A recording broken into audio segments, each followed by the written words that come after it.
سرکار دو عالم صلی اللہ علیہ وسلم نے ایک مرتبہ صحابہ کرام رضوان اللہ تعالی علیہم اجمعین سے خطاب کرتے ہوئے فرمایا، کیا تم میں سے کوئی اس بات کی قدرت نہیں رکھتا کہ روزانہ قرآن کی 1000 آیتیں پڑھا کرے؟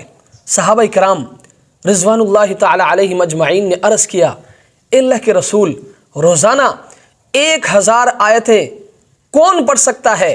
تو آپ علیہ السلام نے فرمایا، کیا تم میں سے کوئی الہاکم التکاثر نہیں پڑھ سکتا؟ گویا کہ آپ علیہ السلام کا یہ فرمانا تھا کہ جو شخص روزانہ 1 مرتبہ الہاکم التکاثر پڑھتا ہے وہ ایسا ہے گویا کہ اس نے قرآن کی 1000 آیتوں کی تلاوت کی۔ سبحان اللہ، کتنا آسان سودا ہے۔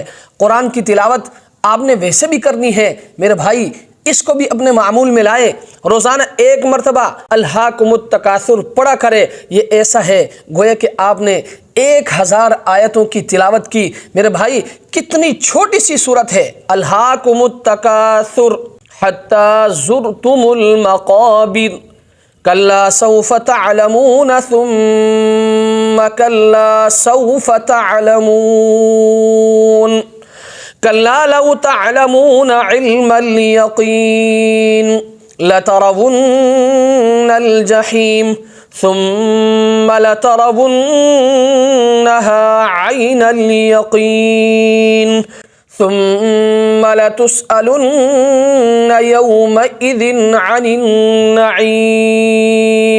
کتنی چھوٹی سی صورت ہے، اس لیے میں آپ سے بھی گزارش کروں گا کہ آپ نے بھی اس کو اپنے معمول میں لانا ہے، اور میں اپنے سوشل میڈیا کے دوستوں سے بھی گزارش کروں گا کہ آپ نے بھی اس کو اپنے معمول میں لانا ہے۔ آپ نے روزانہ 1 مرتبہ الہاکم التکاثر کی تلاوت کرنی ہے۔